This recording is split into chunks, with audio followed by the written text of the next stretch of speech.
जी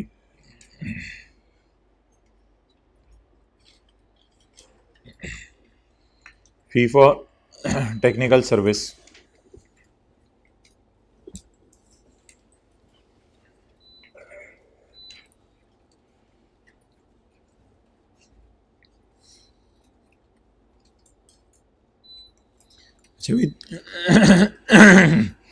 तीन चीजें आएंगी फी फॉर टेक्निकल सर्विस में।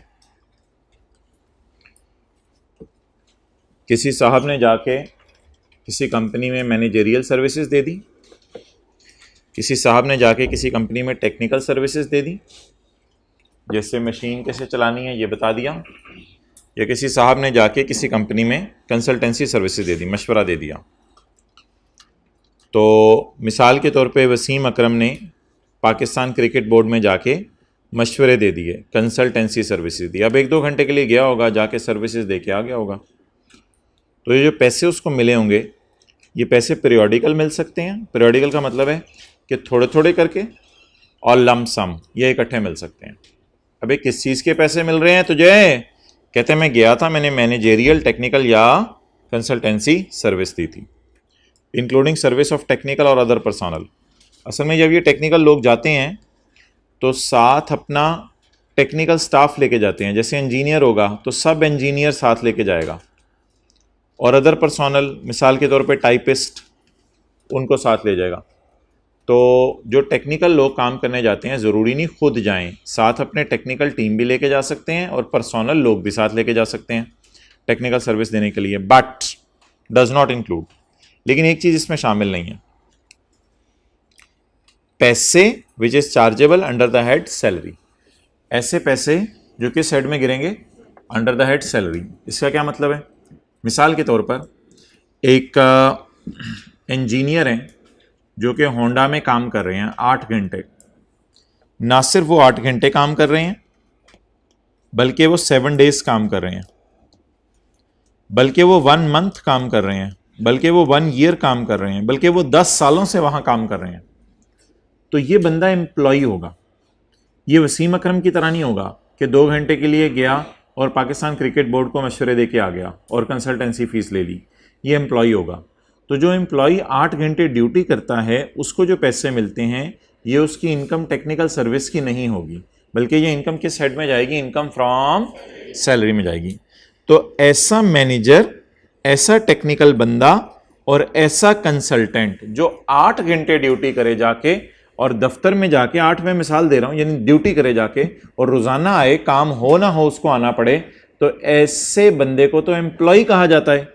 तो उसको जो पैसे दिए जाएंगे वो उसकी इनकम फ्रॉम कौन सी होगी? सैलरी।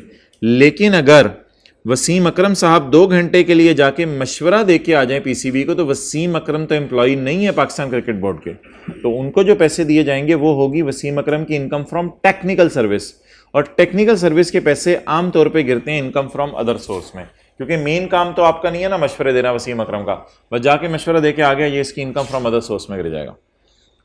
तो ऐसा टेक्निकल कंसल्टेंट या मैनेजर जो ड्यूटी कर रहे हैं किसी दफ्तर में, उसको जो पैसे दिए जा रहे हैं वो उसकी इनकम फ्रॉम सैलरी है। That is not income from technical service, हालांकि वो टेक्निकल सर्विसेज दे रहा है। अच्छा, एक और चीज टेक्निकल सर्विस की डेफिनेशन से बाहर गिर रही है, वो है कंस्ट्रक्शन प्रोजेक्ट। एक कंस्ट्रक्शन प्रोजेक्ट है जिसमें आपको घर बना के देना है 100 मिलियन का, और जो बिल्डर है बिल्डिंग का उसको मैप बना के देना है 5 मिलियन का। तो मुझे बताएं, जो बिल्डर है वो रिसीव कितने करेगा आपसे पैसे घर बनाने के? बिल्डर रिसीव कितने करेगा पैसे? बोलें 105 मिलियन। उसमें 100 मिलियन वो आपसे घर बनाने के लिए रहे और 5 मिलियन आपसे टेक्निकल सर्विसेज के ले रहा है। अब ये टेक्निकल सर्विसेज होने के बावजूद भी अपनी हैसियत लूज कर जाएंगी। वजह यह है कि इसका काम है घर बना के देना, तो घर बना के देना तो इनकम फ्रॉम बिजनेस है।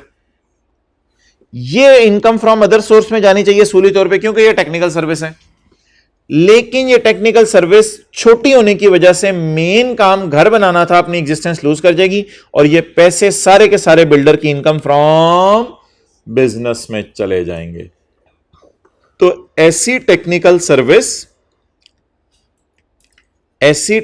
सर्विस जिसके बैक एंड पे बड़ा कंस्ट्रक्शन प्रोजेक्ट हो, वो टेक्निकल सर्विस अपनी हैसियत खो देती है और गायब हो जाती हैं, डिसॉल्व हो जाती हैं, और सारे के सारे पैसे कॉन्ट्रैक्टर के कहां चले जाएंगे? इनकम फ्रॉम बिजनेस में।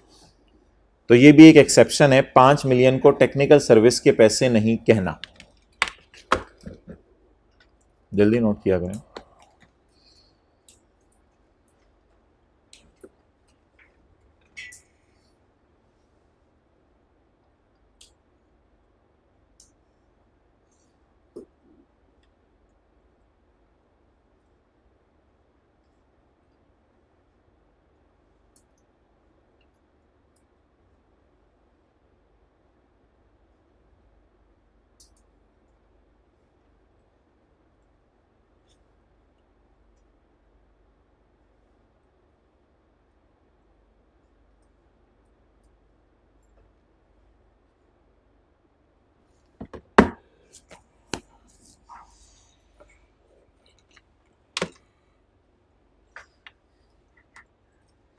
Okay,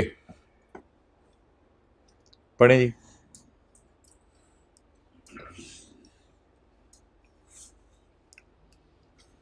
amount received for services rendered for construction.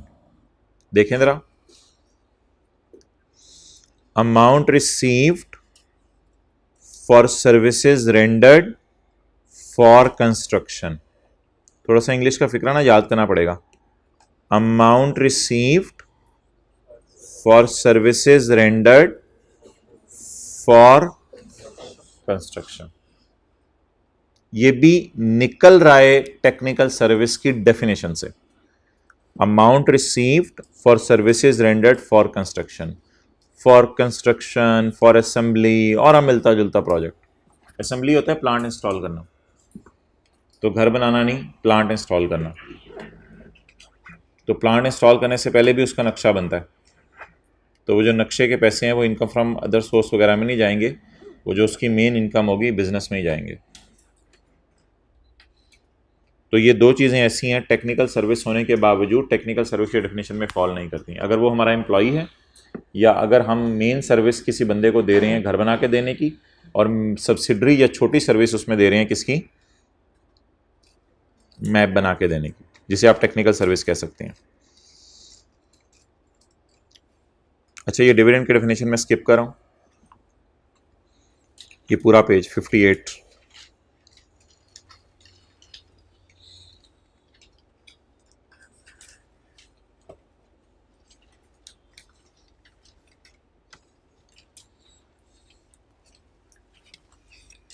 ये 5-7 मिनट में ये पेज ख़त्म करना है, इसमें कुछ भी नहीं है। Assessment includes provisional assessment and amended assessment. तो ये असेसमेंट का पूरा चैप्टर है, चैप्टर 15, जिसमें हमें 3 दिन लगेंगे। तो अभी मैं आपको नहीं समझा सकता कि प्रोविजनल असेसमेंट क्या होती है और अमेंडेड असेसमेंट क्या होती है, लेकिन लफ्ज़ याद कर लें, प्रोविजनल असेसमेंट और अमेंडेड असेसमेंट। असेसमेंट ईयर, ये लफ्ज़ डिलीट हो चुका हुआ है हमारे लॉ से। ये एक ऐसा असेसमेंट ईयर था जो रिपील्ड ऑर्डिनेंस में एक्सप्लेन हुआ था। रिपील्ड ऑर्डिनेंस है इनकम टैक्स ऑर्डिनेंस 1979। रिपील्ड का मतलब है अब वो डिलीट हो चुका है पाकिस्तान से, अब इनकम टैक्स ऑर्डिनेंस 2001 चल रहा है। तो असेसमेंट ईयर का लफ्ज़ हमारे लॉ में डिफाइंड नहीं है, ये डिफाइंड होगा इनकम टैक्स ऑर्डिनेंस 1979 में, हिस्ट्री की किताब में किसी में। चैरिटी क्या होती है? पुअर, एजुकेशन, मेडिकल या किसी भी जनरल पब्लिक की मदद करना। इलेक्ट्रॉनिक रिकॉर्ड क्या है? आपके पास किताबें फिजिकल फॉर्म में अवेलेबल हैं, मेरे पास ये फाइल सॉफ्ट फॉर्म में अवेलेबल है, ये इलेक्ट्रॉनिक रिकॉर्ड है। Electronic records contents of communications, जैसे ईमेल्स वगैरह और ट्रांजैक्शंस अंडर दिस लॉ। आपको पता है ईमेल जब भी कोई चीज़ हो तो फाइल्स अटैच भी होती हैं, एनेक्सेस भी अटैच होते हैं। अकाउंट्स क्या होता है? P&L वगैरह, P&L वगैरह भी आप FBR को अपना भेज सकते हैं कि मेरा प्रॉफिट कितना आया। रिटर्न्स होती हैं जो आप सैलरी, बिजनेस कैपिटल गेन को जमा करके FBR को जमा कराते हैं, रिटर्न्स। नोटिस FPR वाले आपको भेजते हैं कि आपका टैक्स नहीं जमा हुआ इस साल का, हमने आपको नोटिस भेजा है। And any other associated information created, sent, forwarded, downloaded, read और प्रिंटेड बाय वन और सेवरल इलेक्ट्रॉनिक रिसोर्सेस। क्या चीज? इलेक्ट्रॉनिक रिसोर्सेज से मुराद कंप्यूटर, लैपटॉप या मोबाइल। जी भाई आप पूछें। आप अकाउंट्स का मतलब profit and loss, P&L, balance sheet, profit and loss.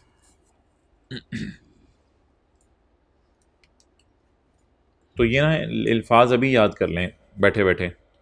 Electronic records में क्या क्या आएगा? Attachments, annexures, accounts, returns, notice and any other information. भेजी किससे जाए? इलेक्ट्रॉनिक रिसोर्स से। क्या क्या हो सकता है? क्रिएट भी हो सकती है इन्फॉर्मेशन, अगले को सेंड भी हो सकती है, सेंड हुई हुई फॉरवर्ड भी हो सकती है, सेंड हुई हुई डाउनलोड भी हो सकती है, आप रीड भी कर सकते हैं और आप उसे प्रिंट भी कर सकते हैं। इनकम, अंदर आए, इनकम अंदर आए, नहीं, इनकम का मतलब अंदर आए नहीं है। Income include any amount chargeable under this law. Salary भी चार्जेबल है इस लॉ में, कैपिटल गेन भी चार्जेबल है। तो 1000 चीज़ों के साथ चार्जेबल लिखा होता है, हर चीज़ के साथ मुंह उठा के उसने चार्जेबल लिखा होता है। एनी अमाउंट, सब्जेक्ट टू को ज़रा आसान कर लेते हैं अंग्रेज़ी। सब्जेक्ट टू का आसान मतलब है ऑन विच, तो पेपर में भी ये आसान लिखाएंगे लफ्ज़, और विच का लफ्ज़ आगे से काट देते हैं। देखें देखें मैं क्या काट रहा हूँ, विच का लफ्ज़ आगे से काट देते हैं। अब इंग्लिश आसान करके पढ़ लेते हैं। Any amount on which collection or deduction of tax is treated as final. मिसाल दें, ऐसी अमाउंट जिस पे टैक्स कटा और फाइनल बन गया। जल्दी जल्दी मिसाल दें, ऐसी अमाउंट जिस पे टैक्स कटा और फाइनल बन गया। डिविडेंड, डिविडेंड इनकम पे टैक्स कटा और क्या बन गया? फाइनल 15%। इंटरेस्ट इनकम भी कुछ केसेस में हमने कहा था फाइनल टैक्स रेजिम में।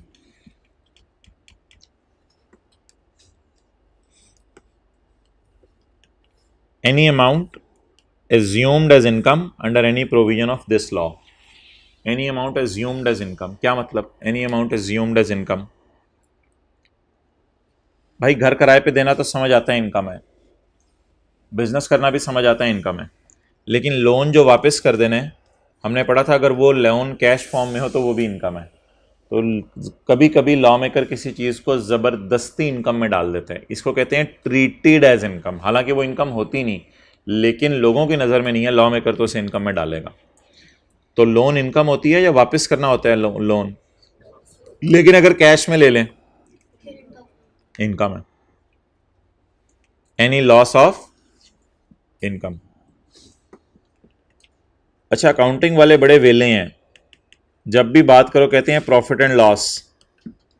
टैक्स वाले कहते हैं भाईजान हमारे पास इतना टाइम नहीं है कि हम प्रॉफिट एंड लॉस का लफ्ज़ बोलें। आज के बाद जब हमने इनकम का लफ्ज़ बोला ना तो इसके ब्रॉड मानी होंगे।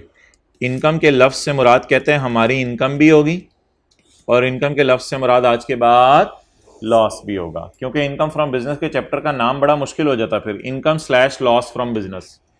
इनकम और प्रॉपर्टी के चैप्टर का नाम होता है income slash loss from property. हालांकि लॉस इनमें आ जाते हैं, तो उसने बड़ी एक बारीक बीनी से काम लिया, उसने इनकम की डेफिनेशन में लॉस डाल दिया। हालांकि लॉस इनकम नहीं होती वैसे, लेकिन उसने इनकम की डेफिनेशन में लॉस डाल दिया ताकि लॉस का लफ्ज़ बार बार यूज ना करना पड़े।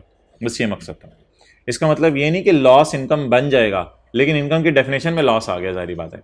जैसे घर में कभी बेटी को बेटा कह देते हैं, तो इससे यही मतलब होता है कि बस, तो समझ गए होंगे आप बात। तो इसलिए इसने इनकम की डेफिनेशन में लॉस को डाल दिया। तो आज के बाद जब भी इनकम लफ्ज़ आएगा हमारे जहन में, तो हो सकता है इनकम ना निकले बल्कि लॉस निकल आए। ये एक बड़े पुराने लॉ में लफ्ज़ डिफाइंड हुआ हुआ, income year means defined in पुराना लॉ। यही लफ्ज़ आपने याद करना है। नॉन प्रॉफिट इदारा, नॉन प्रॉफिट इदारा वो है जो 4 शर्तें पूरी करे। नॉन प्रॉफिट इदारा कौन है? जो 4 शर्तें पूरी करे। Establish for religious, educational, charitable, welfare or for promoting an amateur sport. Amateur sport वो होती है जो पाकिस्तान में नई हो, अभी इतनी आम ना हो। रग्बी हो गई, कोई भी गेम करा लें आप, बंटे खेलना नहीं। अच्छा, फाउंड बाय और under a law as non profit organisation. Non profit इदारे को आपने लॉ के तहत जाकर रजिस्टर करवाना है, हुकूमत के पास जाने और कहना है हुकूमत मैं नॉन प्रॉफिट इदारा हूँ, मुझे रजिस्टर करो। इसके बाद आपने जाके कमिश्नर के दरबार में हाजिरी देनी है। अप्रूव्ड बाय कमिश्नर, फिर आपने कमिश्नर के पास जाना है फॉर स्पेसिफाइड पीरियड। कमिश्नर आपको 2-3 साल के लिए रजिस्टर कर देगा। अगर बाद में साबित हो गया कि आप नॉन प्रॉफिट ही हैं तो फिर हो सकता है आपको ज़्यादा अरसे के लिए रजिस्टर कर दे। तो कमिश्नर आपको नॉन प्रॉफिट इदारा मान लेगा। इसके लिए आपको कमिश्नर को रिक्वेस्ट करनी पड़ेगी अपील का एक फॉर्म बना हुआ है प्रेस्क्राइब्ड, फॉर्म फिल करना पड़ेगा और accompanied by prescribe document. 7 documents आप अटैच करेंगे कि हमारा इदारा क्या है, क्या क्या करेंगे हम। And person do not derive any benefit from the assets. और आप इस ऑर्गेनाइजेशन के एसेट घर नहीं लेके जा सकते, यानी जो चंदा आया वो आप घर नहीं लेके जा सकते। चंदा आप अपने घर नहीं ले सकते, चंदा दूसरों को घर लेके जाने दें, लेकिन चंदा अपने घर नहीं लेके जाना। तो अगर आपने अकाउंटिंग पढ़ी हुई है तो नो ड्राइंग्स की इजाज़त नहीं है। शायद बात आपको अब समझ आ गई हो। तो ड्राइंग्स की इजाज़त नहीं है नॉन प्रॉफिट इदारे को। लेकिन एक बात यार, नॉन प्रॉफिट इदारा ना इंडिविजुअल नहीं हो सकता, ये कोई इदारा होगा। नॉन प्रॉफिट इदारा means any person other than individual नहीं होगा ये। यानी कि उमर अपने आप को नहीं कह सकता मैं नॉन प्रॉफिट इदारा हूँ, इसको एक इदारा बनाना पड़ेगा। तो ये इसका मतलब क्या है, ये ज़रा एक्सप्लेन करता हूँ मैं थोड़ा सा। ये पास पेपर में सवाल आया था, question 17। Doctor Jamal is planning to establish a hospital as a non profit इदारा। ये हॉस्पिटल बनाना चाहते हैं नॉन प्रॉफिट इदारे के तौर पे। तो कंडीशंस बताएं क्या पूरी करें। तो 4 कंडीशंस इसने पूरी करनी है, लेकिन एक बात ज़रा ध्यान में रखिएगा, वो ये कि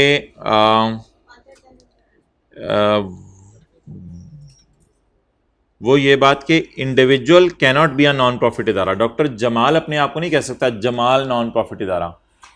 ये अपने क्लिनिक या हॉस्पिटल को क्या कह सकते हैं, नॉन प्रॉफिट इदारा। समझिएगा बात, बारीक सा फर्क है। अपने आप को नॉन प्रॉफिट इदारा नहीं कह सकता। जमाल लोगों के मैं नॉन प्रॉफिट इदारा हूँ, भाईजान आप नॉन प्रॉफिट इदारे नहीं है, लेकिन मेरी क्लिनिक नॉन प्रॉफिट इदारा है ये कह सकता है, मेरा अस्पताल नॉन प्रॉफिट इदारा है ये कह सकता है। तो मतलब ये है कि अपनी ज़ात के साथ नॉन प्रॉफिट इदारे के लफ्ज़ को नहीं जोड़ना, नॉन प्रॉफिट इदारे के लफ्ज़ को क्लिनिक या हॉस्पिटल या चैरिटेबल ऑर्गेनाइजेशन के लफ्ज़ के साथ जोड़ना है आपने। और फिर शराइत कितनी पूरी करनी पड़ेंगी आपको, 4 शराइत पूरी करनी पड़ेंगी। तो अगर डॉक्टर साहब आप हॉस्पिटल या क्लिनिक कोई बनाना चाहते हैं तो ये 4 शराइत पूरी कर दें, you will be considered as non profit इदारा। आपके इदारे को नॉन प्रॉफिट इदारा कह दिया जाएगा। लेकिन जमाल इन इट सेल्फ अपने आप को नहीं कह सकता कि मैं नॉन प्रॉफिट इदारा हूँ, क्योंकि ये तो इंडिविजुअल है।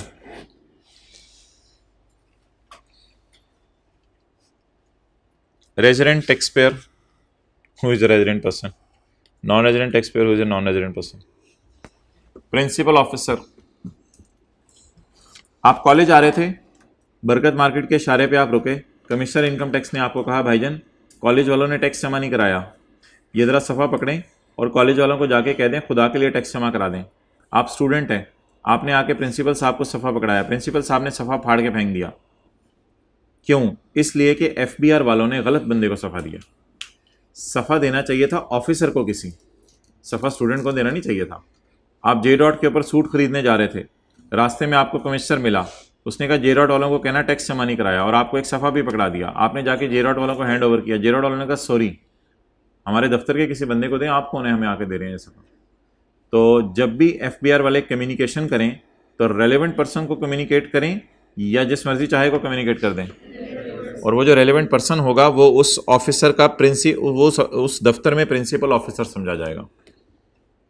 Principal officer with reference to a company or with reference to an AOP include a director, director को दे दें लेटर, नहीं मैनेजर को दे दें, सेक्रेटरी को दे दें, एजेंट को दे दें, अकाउंटेंट को दे दें, किसी भी सिमिलर ऑफिसर को दे दें आप, लेकिन ऑफिसर को दें, ये नहीं कि चलते पड़े सड़क पे बंदे को दे दें। And any person connected with the management और एडमिनिस्ट्रेशन ऑफ कंपनी, या किसी भी ऐसे बंदे को दे दें जो कंपनी की मैनेजमेंट चला रहा है उसको दे दें आप, और एन AOP जो AOP की मैनेजमेंट चला रहा है। आपने अक्सर लफ्ज़ सुना होगा एडमिन मैनेजर हूं मैं फलां जगह पे, तो एडमिन मैनेजर को दे दें आप। ऑन होम, जिस पर कमिश्नर ने वो सर्व किया नोटिस और ज्यूम किया है कि वो क्या है, प्रिंसिपल ऑफिस। ट्रीट, समझा, ये समझते हुए आप किसी भी बंदे को दे दें जो कि उस दफ्तर के अंदर एडमिन संभालता हो।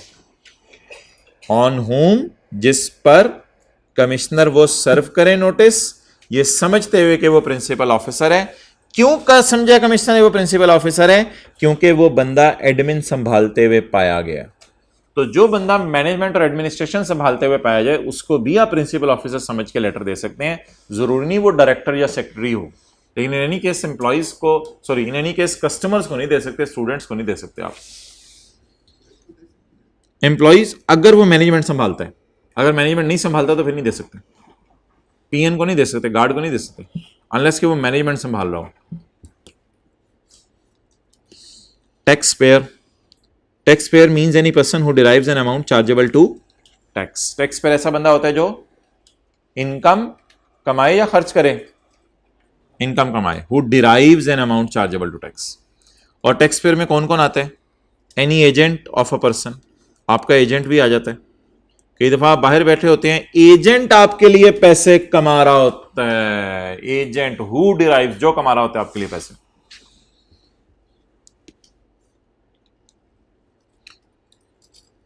अच्छा, तो आप खुद भी टैक्स पेयर हैं या आपका एजेंट जो आपके लिए पैसे कमा रहा है वो भी क्या है? Tax payer. इसके साथ साथ any person who is required to deduct और कलेक्ट टैक्स। इसकी मिसाल तो आपको कई दफा दी है। Christian college is withholding agent, is withholding agent, is required to deduct tax on employee salary। ये लिखो, Christian college is required to deduct tax on employee salary. इसलिए क्रिश्चियन कॉलेज को क्या कहा जाएगा?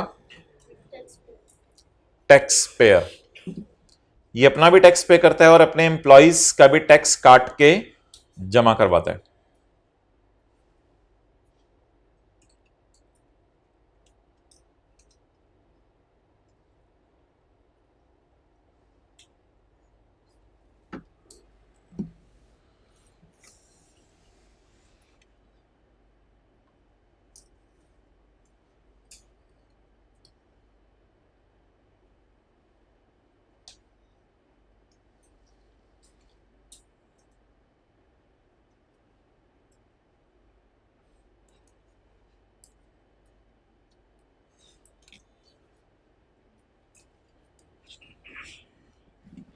ओके,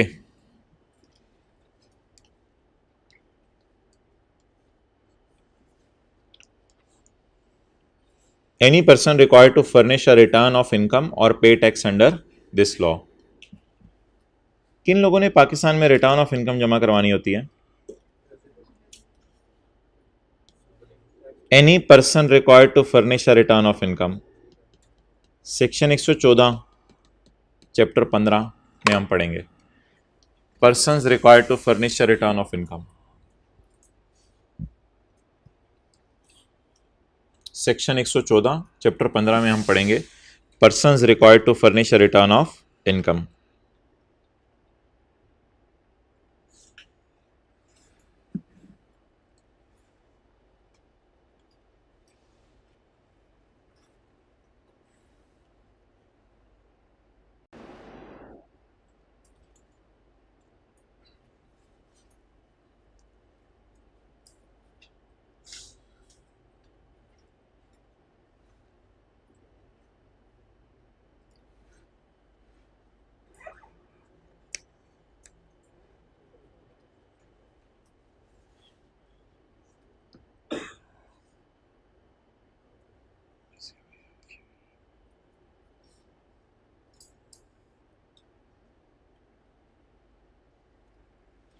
चलिए, अभी खुल नहीं रहा।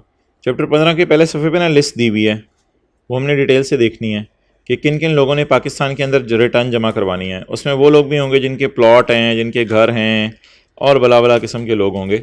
वो चलें, जब जाहिर बात है चैप्टर आएगा तो देख लेंगे। मैं ऐसे ही आपको थोड़ी ज़्यारत कराना चाह रहा था। टैक्स क्या होता है जी?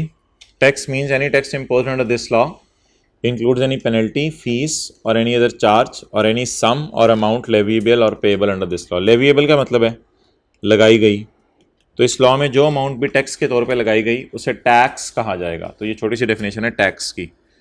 बोर्ड हम आज तक वाइट बोर्ड समझते थे, लेकिन बोर्ड से मतलब है, आज पता चला federal board of revenue. Clear? अच्छा जी,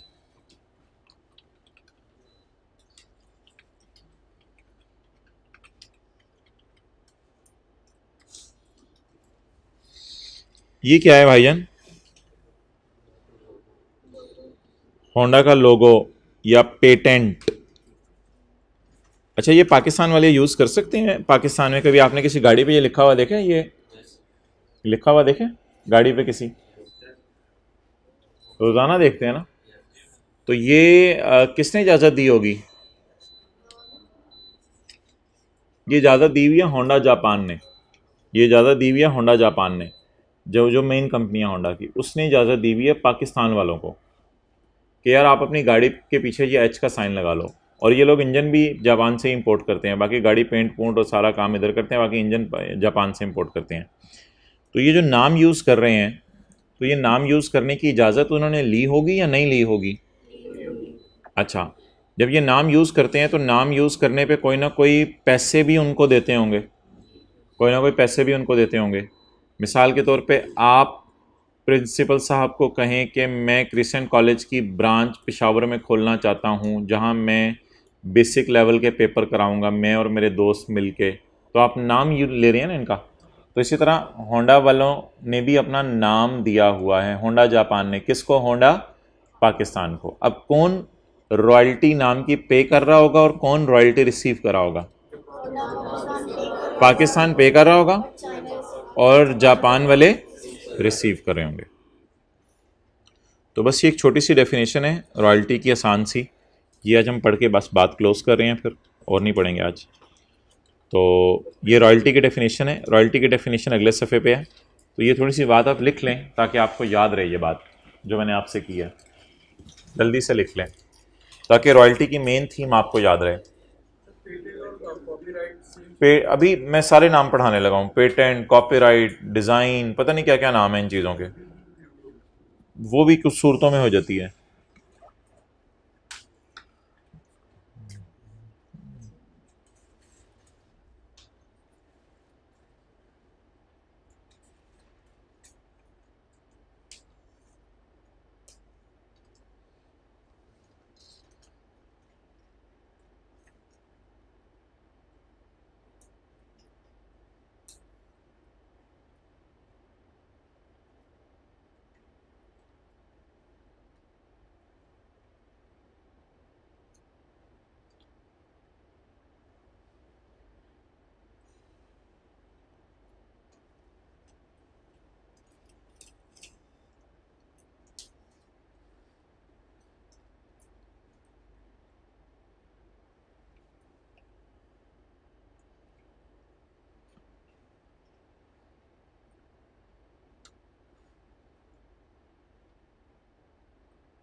Honda Pakistan requested Honda Japan to allow them to use H logo. इसको पेटेंट भी कहते हैं। होंडा पाकिस्तान विल पे ₹50,000 पर कार टू होंडा जापान। तकरीबन इतने ही पैसे देते हैं इनको, ये सच्ची बात है। हर गाड़ी के बदले तकरीबन जापान वालों को हम पाकिस्तान से 40-50 हज़ार रुपये दे रहे हैं to Honda Japan. This is royalty income of Honda Japan. ये होंडा जापान की रॉयल्टी इनकम है।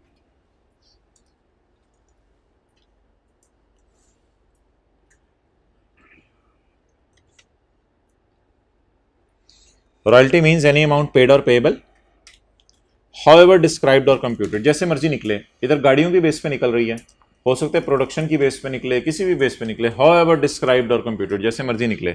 वेदर पीरियोडिकल, हो सकते हैं हर गाड़ी के पैसे अलग अलग भेजे जाते हों, और लम्प सम, यह होता है महीने के एंड पे एक ही पेमेंट हो जाती हो।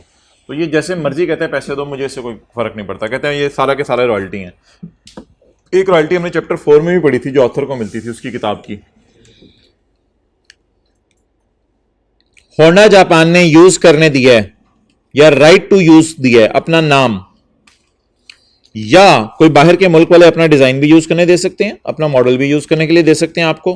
कोई इन्वेंशन भी आपको यूज करने के लिए दे सकते हैं। मैकडोनल्ड्स जो बाहर के मुल्क का है, उसने पाकिस्तान के मैकडोनल्ड्स को सीक्रेट फार्मूला दिया हुआ है, बर्गर बनाने का प्रोसेस दिया हुआ है, बर्गर बनाने का कोई ट्रेडमार्क दिया हुआ है, नाम वगैरह, और अदर लाइक प्रॉपर्टी और राइट्स।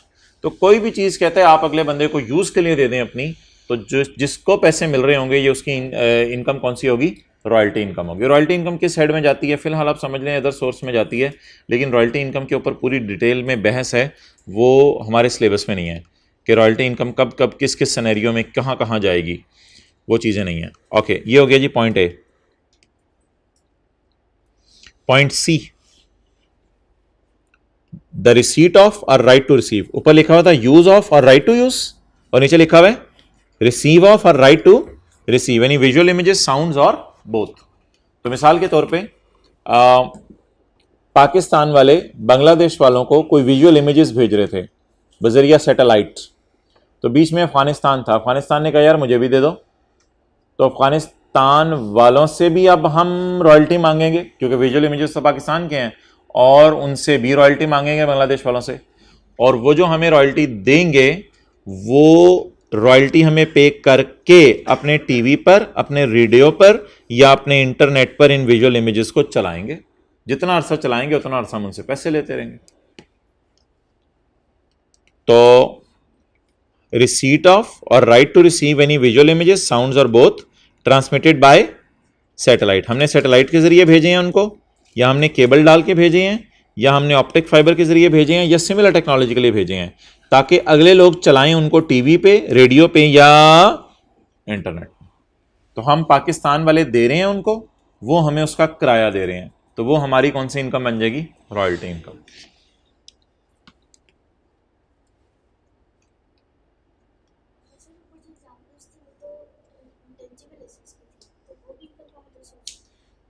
कौन सी?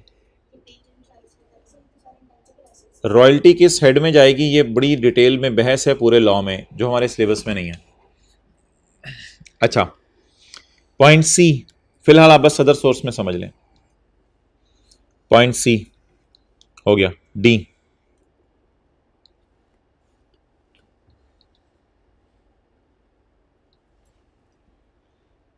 इसमें और टेक्निकल सर्विस में क्या फ़र्क है? एक डेफिनेशन हमने पढ़ी है फी फॉर टेक्निकल सर्विस, एक डेफिनेशन है रॉयल्टी। इस पॉइंट में और उसमें क्या फ़र्क है?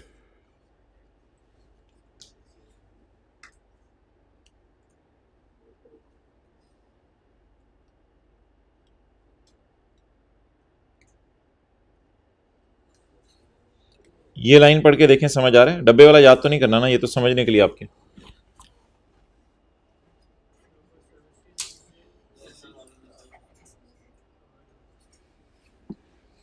देखें, आपने इंटरनेट घर में सही करवाना है, तो आप उनको फ़ोन करते हैं भाई इंटरनेट ख़राब है, तो वो आपको कहते हैं भाई जनाब मॉडम के करीब है।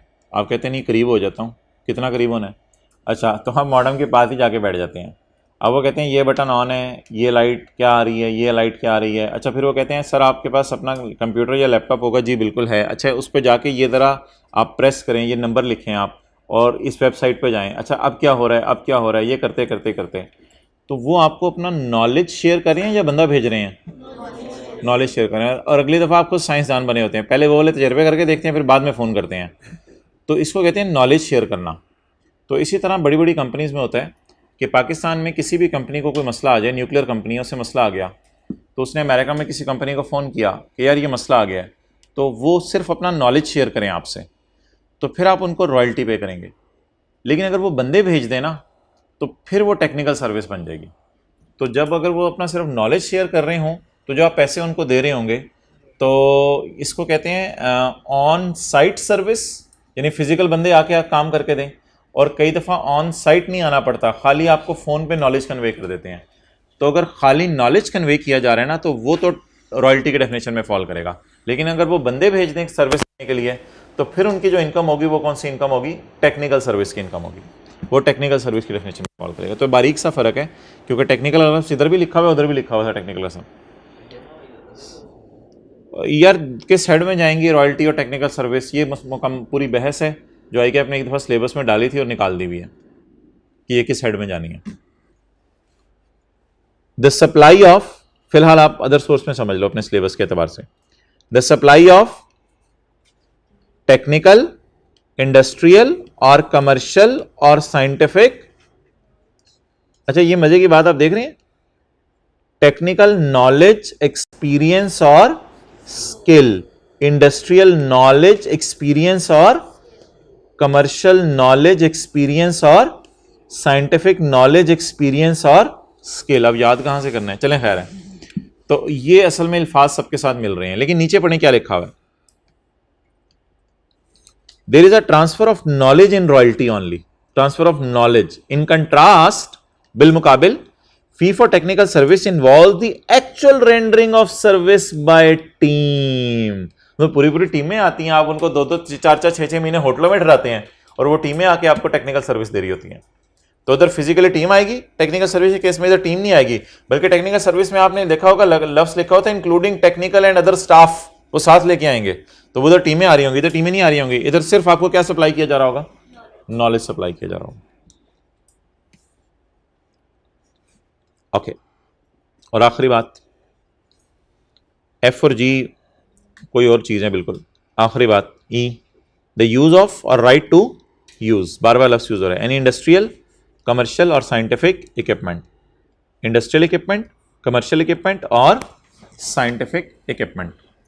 अच्छा, इंडस्ट्रियल इक्विपमेंट यूज करने दिया, यूज ऑफ इंडस्ट्रियल इक्विपमेंट। ये बात कंट्रास्ट कर रही है, हमने पढ़ा था लैंड एंड बिल्डिंग को प्लांट एंड मशीनरी के साथ किराए पे देना, इनकम फ्रॉम अदर सोर्स के चैप्टर में गिरता है। ठीक है जी। अब आज हम पढ़ें कि रॉयल्टी की डेफिनेशन में भी ये गिरता है, इंडस्ट्रियल इक्विपमेंट को किराए पे देना, यूज ऑफ इंडस्ट्रियल इक्विपमेंट। तो इन दोनों में एक फर्क इतना सा है सिर्फ, जो हमने पहले पढ़ा था और जो हमने आज पढ़ा है। सुजुकी वालों ने होंडा एटलस कार से रिक्वेस्ट की कि हमारी कटिंग मशीन खराब हो गई है, तो होंडा कार्स वालों ने कहा हम आपको कटिंग मशीन अपनी इस्तेमाल करने देंगे, आप इधर आ जाएं लोहा लेके। लेकिन हम ऐसा नहीं है कि land and building along with plant and machinery सब किराए पे दे रहे हैं आपको। ऐसा कोई एग्रीमेंट नहीं है कि आप हमें लैंड का भी किराया देंगे, आप हमें बिल्डिंग का भी किराया देंगे, आप हमें हमारी मशीनों का भी किराया देंगे, ऐसा कुछ नहीं है। आप सिर्फ मशीन का किराया दीजिएगा बस, और जितने 2-4-10 दिन के लिए आपको चाहिए वो आप आ जाएं, हम आपको इस्तेमाल करने देंगे। तो इसमें फिर लैंड एंड बिल्डिंग साथ किराए पे नहीं दी जा रही, सिर्फ क्या किराए पे दी जा रही है, मशीन किराए पे दी जा रही है। तो ये फिर किसकी डेफिनेशन में फॉल करेगा, रॉयल्टी। अगर रॉयल्टी किस हेड में जाती है वो मैंने क्या बहस छोड़ें, उसमें आपको पढ़ने की जरूरत नहीं। तो ये जरा दोनों में ना एक फर्क है।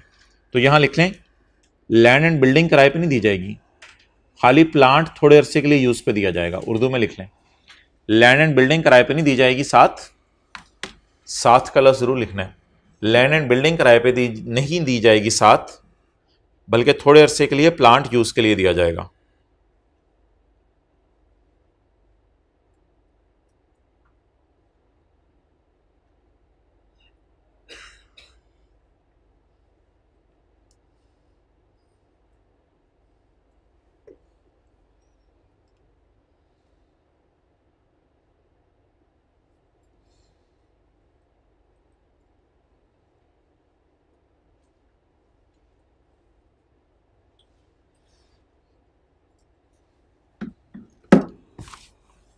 The use of industrial equipment, the use of commercial equipment, the use of scientific equipment.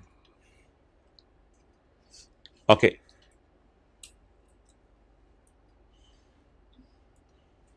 Pakistan television ने रॉयल्टी पे की for broadcasting an ESPN cricket documentary.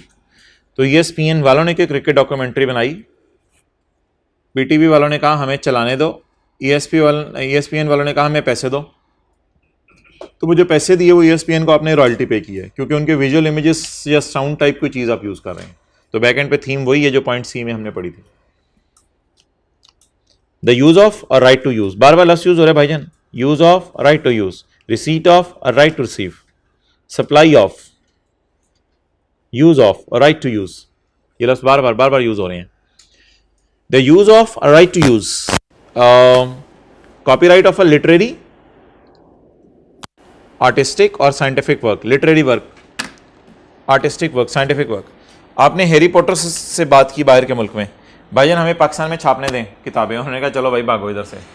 आपने कहा हर किताब के बदले तुझे 100 रुपया दूंगा, उसने कहा डन हो गया, चलो एग्री करते हैं। तो आपने किसी और का लिटरेरी वर्क पाकिस्तान में छापा है, तो अब आप उसको उधर रॉयल्टी पे करेंगे। तो use of a right to use copy of literary, artistic और साइंटिफिक वर्क इंक्लूडिंग फिल्म्स और वीडियो टेप्स। फिल्म्स और वीडियो टेप्स कहाँ यूज होंगी? आप पाकिस्तान में अपने टीवी पे चलाएंगे, या पाकिस्तान में किसी टेप रिकॉर्डर पे चलाएंगे, या पाकिस्तान में किसी रेडियो पे चलाएंगे। बट एक चीज को इसने यहां से निकाल दिया बड़ा कैटेगोरिकली, यानी एक्सप्लिसिटली, वाज़ेह तौर पे। उसने कहा but shall not include consideration, जो पैसे मिलेंगे फॉर द सेल, डिस्ट्रीब्यूशन और एग्जीबिशन ऑफ सिनेमा फिल्म्स।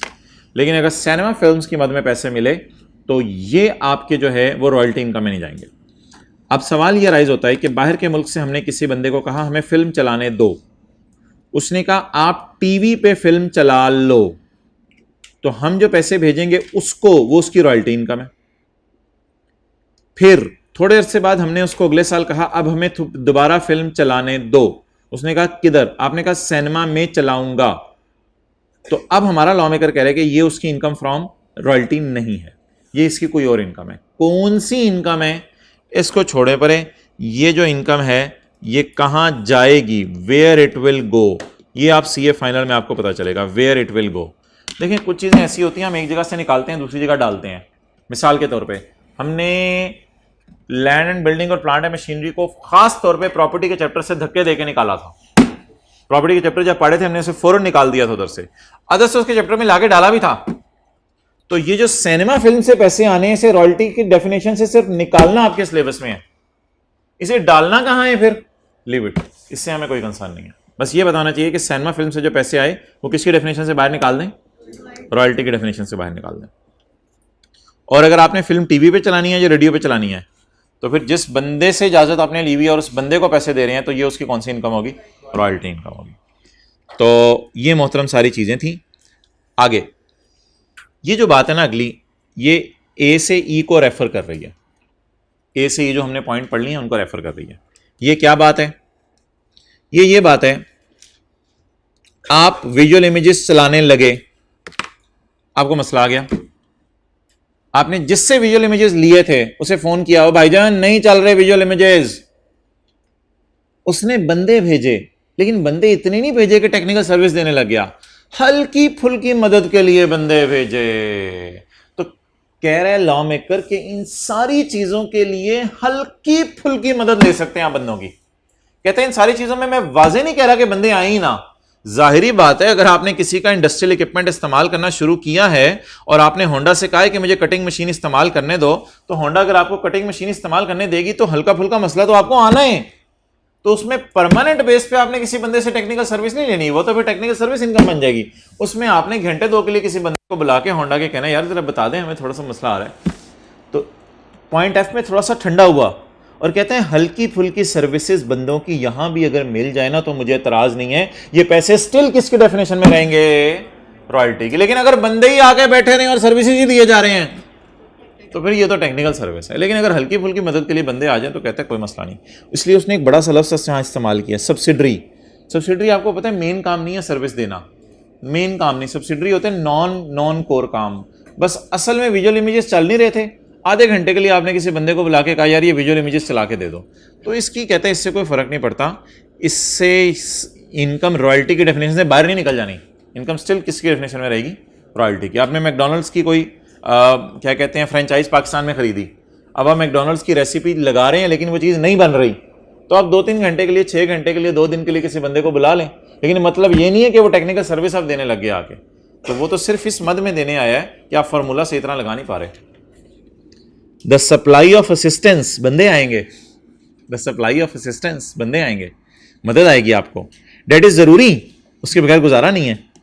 एंशिलरी होता है जरूरी। एंड सब्सिडरी, सब्सिडरी का क्या मतलब लिखूं? नॉन मेन अगर लिख दूं समझ आ जाएगा, नॉन मेन जो मर्जी समझ लें, बस मतलब समझ आना चाहिए। सब्सिडरी हल्की फुल्की।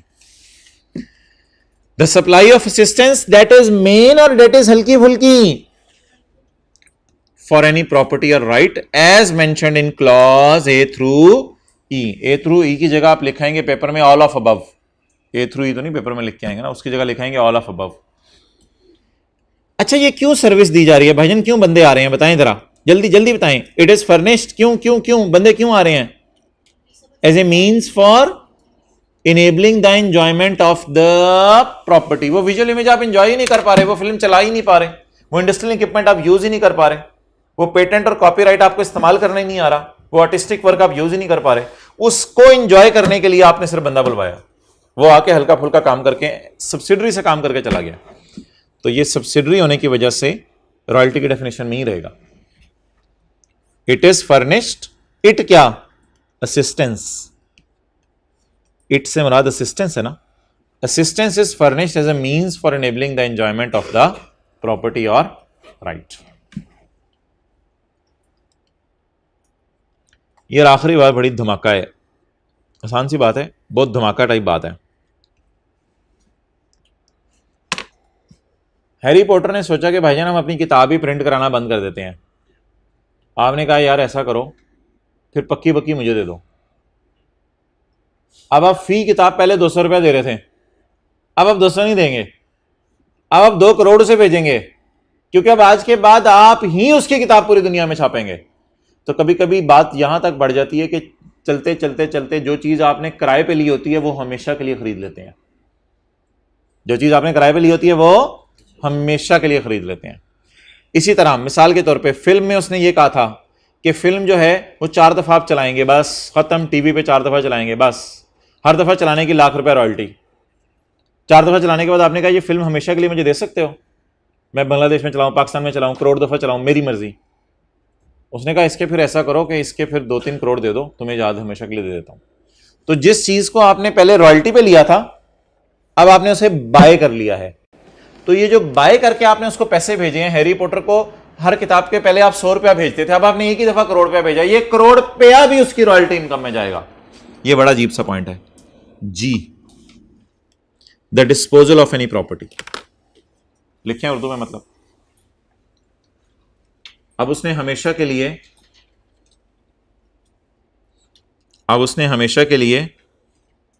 आपको फॉर्मूला बेच दिया। फॉर्मूला मैं इधर से बोल रहा हूं देख के, फॉर्मूला आपने नहीं लिखना, विजुअल इमेज लिख लें, फिल्म लिख लें, जो मर्जी लिख लें, जो भी आपको समझ आ रहा है। अब उसने हमेशा के लिए आपको फॉर्मूला बेच दिया, इसका मतलब ये तो अब आप भी आगे बेच सकते हैं, अब तो आपकी चीज बन गई ना। अब उसने हमेशा के लिए आपको फॉर्मूला बेच दिया, फिल्म हमेशा के लिए बेच दी, चलाने की इजाजत दी या हमेशा के लिए बेच दी। तो ये भी किस इनकम में फॉल करेगा? रॉयल्टी इनकम में। So that was all about today. अब ऐसा करें, इसको ना याद कर लें रॉयल्टी की डेफिनेशन को इधर ही बैठ के, और थोड़ा सा देखते हैं याद करने का तरीका, और इस तरह घर में ना याद किया करें, चीज़ें जल्दी याद हो जाएंगी। देखें ज़रा कैसे याद करना है घर में। यूज ऑफ और राइट टू यूज, अगले नाम याद कर लें, patent, invention, design, formula, process, trademark और अदर मिलती जुलती प्रॉपर्टी। यूज ऑफ और राइट टू यूज करा आपने अपनी तरफ डालना है, फिर आगे ये नाम याद करने हैं। आगे चलें, यूज ऑफ और right to use, copyright, artistic और scientific work including films or videos in connection with TV broadcasting, not in connection with cinema broadcasting.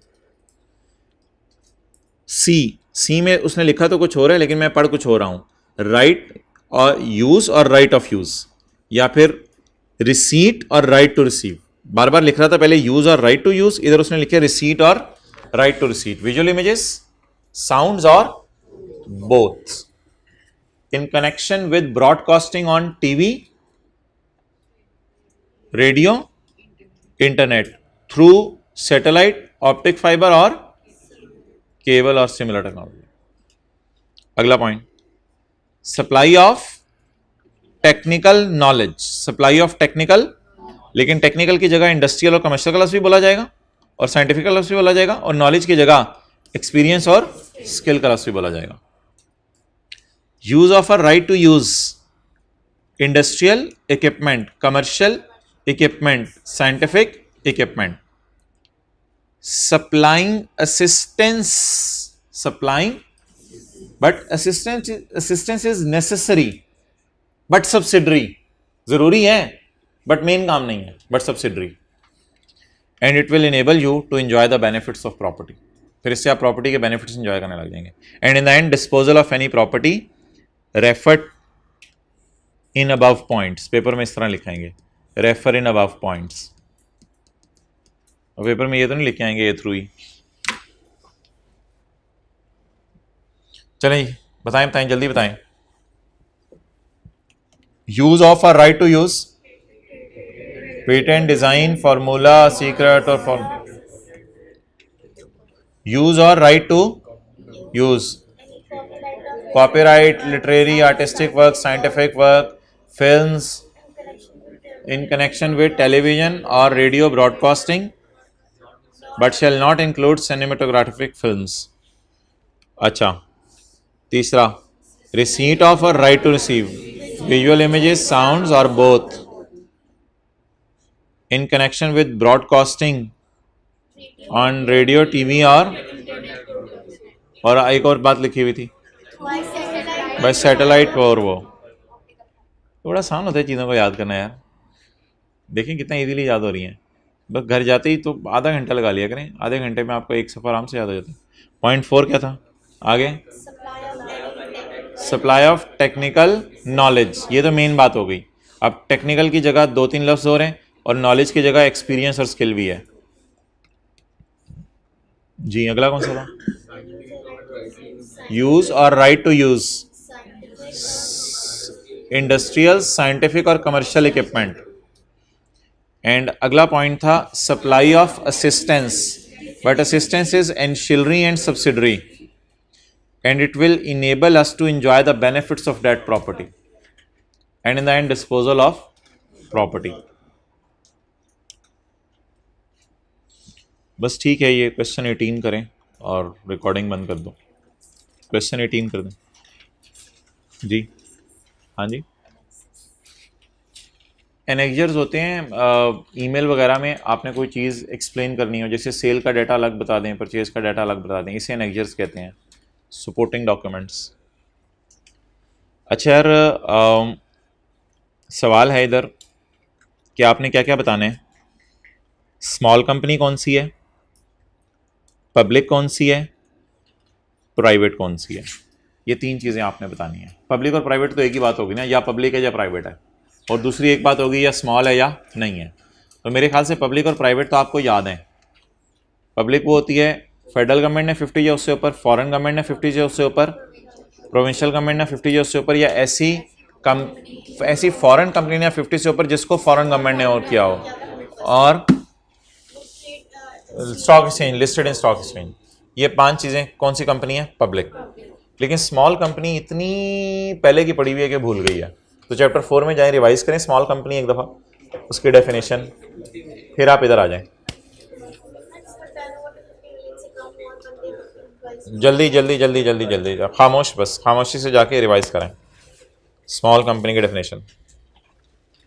Chapter 4 में पहले सफ़े पे है मेरे ख्याल से, या दूसरे में, पेज 32। जी भाईजान, कैपिटल रिजर्व्स कितने हो? एम्प्लॉइज, सेल, 2 कंपनियों को तोड़ के ना बने, बस इस किस्म की बातें हैं। वापस आ जाएं। नहीं बस कर लो, वैसे बेहतर है, थ्योरी के लिए तो बेहतर होगा। आ जाए भाई इधर। मुझे पहले ना तीनों कंपनीज के बारे में बता दें, पब्लिक या प्राइवेट, पहले ये बता दें, फिर स्मॉल और स्मॉल की बहस मैं खुद करूंगा।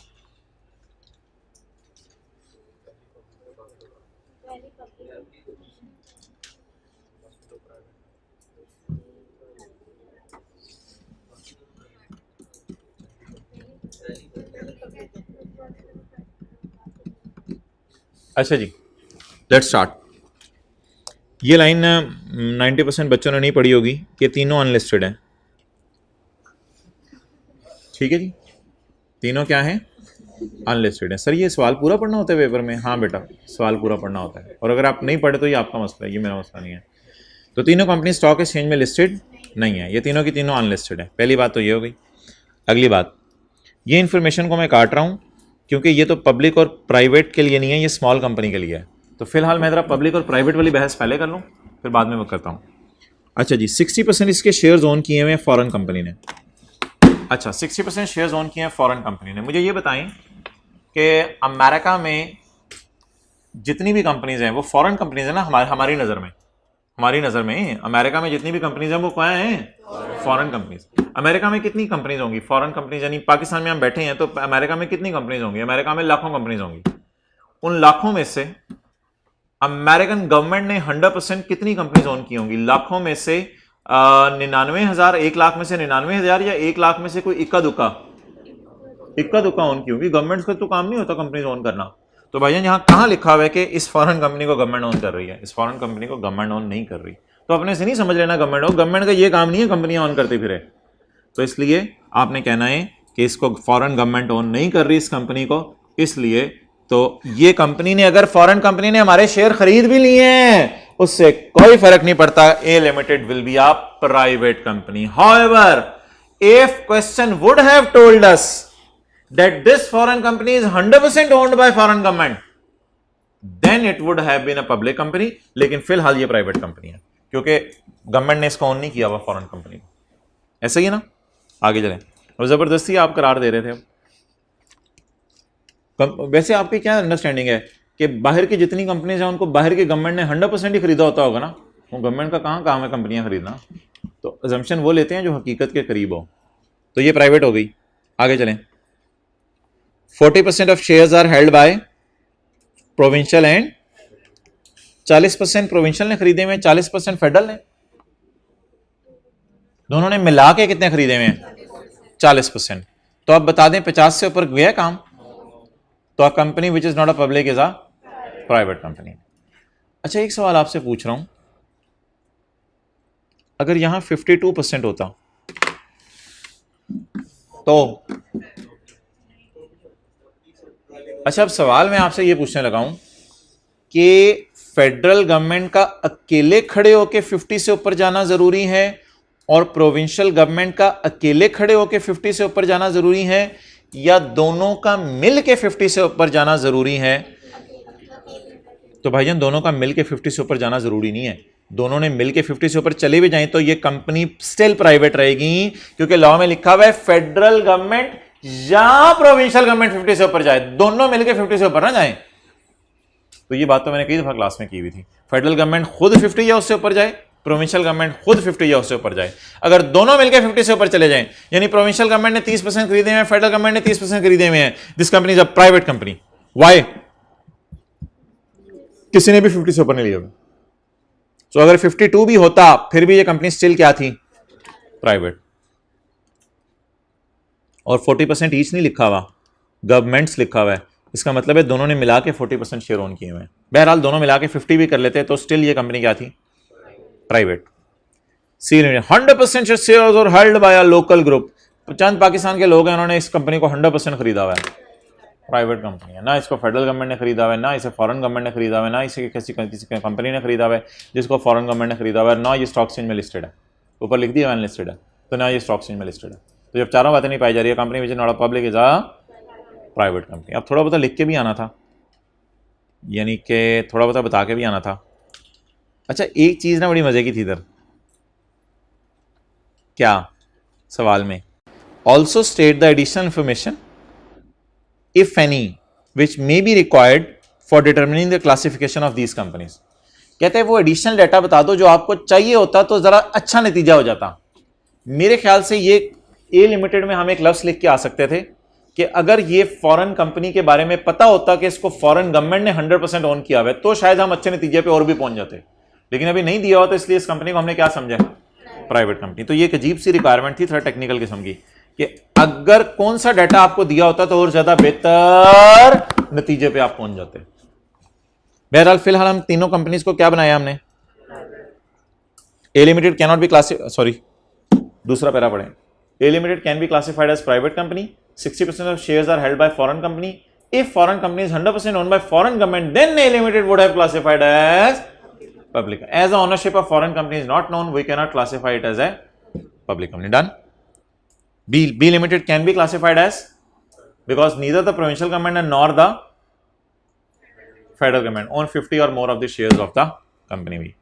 एंड तीसरा C limited can be classified as a private, बल्कि will be classified as a private company as 100% share holding of companies with local group and not with provincial, not with federal and not with foreign government. Done जी। Sir B वाले point में अगर 40 से above होता, मतलब 50 से above होता तब भी अनलिस्टेड थी, तो इन केस होती है कि प्राइवेट नहीं, अगर गवर्नमेंट किसी अनलिस्टेड कंपनी के, फेडरल गवर्नमेंट अकेले 52% शेयर ओन कर ले तो उसका अनलिस्टेड के लफ्ज़ को इग्नोर किया जाएगा और वो कंपनी पब्लिक समझी जाएगी, ये मैंने बताया था।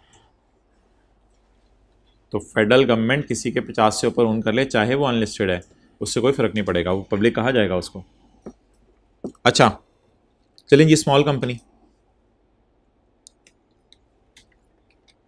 स्मॉल कंपनी की डेफिनेशन पेज 32 पे आपने बताई है मुझे। कैपिटल जमा रिजर्व 50 मिलियन से कम हो, एम्प्लॉइज 250 से कम हो, सेल 250 से कम हो 250 मिलियन से, और पुरानी कंपनीज को तोड़ के ना बने, और सारी बातों के दरमियान एंड है, यानी सारी की सारी बातें पाई जाएं। अच्छा ये कैपिटल है, ये रिजर्व्स हैं और ये सेल है, तो जिसको मैंने रेड से सर्कल किया उनको मुझे जमा करना पड़ेगा, ये प्लस का लस लिखा हुआ है ना, उनको जमा करना पड़ेगा, और जिसको मैंने ग्रीन से सर्कल किया उसे जमा नहीं करना पड़ेगा। और सवाल में लिखा हुआ है कि और क्या डाटा आपको चाहिए होता, एम्प्लॉयज़ का डाटा हमें चाहिए था, एम्प्लॉयज़ का डाटा होता तो एक अच्छे नतीजे पे हम पहुंच जाते, लेकिन एम्प्लॉयज़ का डाटा सवाल में अवेलेबल नहीं है। अच्छा पहले इनके टोटल बता दें, 110 नहीं माइनस ही होगा ना, प्लस तो मैंने आपके समझने के लिए लिखा है, 45 लॉस आ गया ना कंपनी को, 45। अच्छा जिस कंपनी का कैपिटल 110 है वो कंपनी स्मॉल, अब मैं इसकी सेल को देखूंगा ही नहीं, वजह बताएं भाईजान, एक चीज भी आपके ऊपर निकल गई तो अब स्मॉल नहीं है। अब आप चीखें, शोर मचाएं, चिल्लाएं कि मेरे 250 की जगह मेरे तो 15 एम्प्लॉइज हैं, और भाईजान बंदा तुम्हें चपेट मारे, तुम्हारे 15 एम्प्लॉइज हैं, तुम सरमाया देख रहे हो अपना, 110 मिलियन तुम्हारा सरमाया है, तुम कहां से स्मॉल कंपनी हो। तो एक बात भी पूरी हो जाए ना तो ये कंपनी स्मॉल नहीं रहेगी, इसलिए पहली बात पूरी हो गई है, इसलिए मैं सेल को लिफ्ट भी नहीं कराऊंगा, मैं सेल को ऐसे देखे बगैर आगे चला जाऊंगा, हाँ सेल को लिफ्ट भी नहीं कराऊंगा। सोल्यूशन में ऐसे लिखाऊंगा, और मुझे एम्प्लॉइज भी नहीं चाहिए। आप इधर मैं ये नहीं लिखूंगा अगर तुम एम्प्लॉय देते तो मेरा नतीजा बदल जाता, एम्प्लॉइज क्या, एम्प्लॉइज के बड़े भी दे देते तो मेरा नतीजा ना बदलता, तो एम्प्लॉइज देने से मेरा नतीजा क्यों बदलना था। तो अब मैं जवाब दे के आऊंगा, दो the sale is less than 250 but capital and reserves exceeds 50 million, so that is enough for making it, that is enough to call it not as a small company। ये बात, ये काफी है कहने के लिए कि ये स्मॉल कंपनी नहीं है। एक चीज भी ऊपर निकल जाए, एक कंपनी के एम्प्लॉइज 251 है, उससे कोई सवाल ना पूछें आप, खत्म होगी बात, तो कंपनी स्मॉल कंपनी नहीं बन सकती किसी भी तरह। वो कंपनी चाहे सेल इस साल 0 करे, आप उसे कहेंगे 250 एम्प्लॉय का चार्ट डालना तुमने, 251 एम्प्लॉइज हैं, इतनी बड़ी कंपनी हो तुम। यार इसमें मुझे एडिशनल इन्फॉर्मेशन चाहिए थी या नहीं चाहिए थी, एक्सेलेंट, नहीं चाहिए थी, इसमें एडिशनल इन्फॉर्मेशन की मुझे जरूरत नहीं थी, मिल भी जाती तो कोई फर्क नहीं पड़ना था मेरे डिसीजन पे। आगे ये बताएं, paid up capital total reserve की बुनियाद पे आपको स्मॉल लग रही है, सेल भी 250 से कम में स्मॉल लग रही है, पता नहीं एम्प्लॉइज कितने हो सकते हैं 270 हो सकता है, हो सकता है, इसलिए सवाल ने डाला state the additional information which may be required. इसमें मेरे ख्याल से उसको बता के आए हम। अच्छा सवाल है ना, मुंह में पानी आ रहा है, अच्छा सवाल है। क्या कह रहे हैं वो, क्या कह रहे हैं, बोलो बोलो बोलो बोलो बोलो बोलो। B company can be classified as its turnover is less than its share capital and reserves are less then.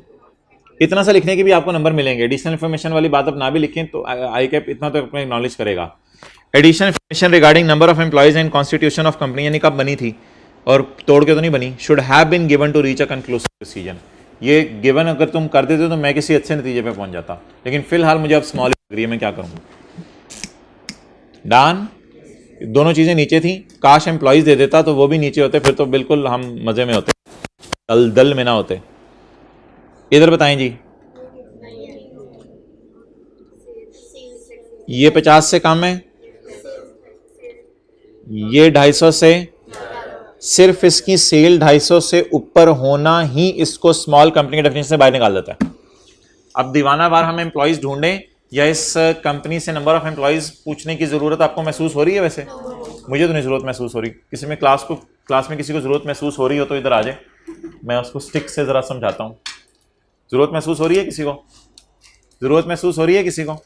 नहीं जरूरत महसूस हो रही है, ठीक है, जाए इंशाल्लाह। अच्छा, अब जो है ना, अगला लेक्चर कल सैटरडे को अपलोड होगा और उसके बाद फिर फ्राइडे और सैटरडे का प्रॉबेबली लेक्चर ऐसा हो, शायद हम इनकम फ्रॉम सैलरी का चैप्टर शुरू कर लें, शायद, अब मुझे नहीं पता, मैं सोचूंगा इस पर। तो फ्राइडे सैटरडे को अगर सैलरी का चैप्टर शुरू कर लिया तो फिर वो मंडे को लेना आपके लिए ज़रूरी होगा, फिर ही आपको बात समझ आएगी। ठीक है जी, ओवर।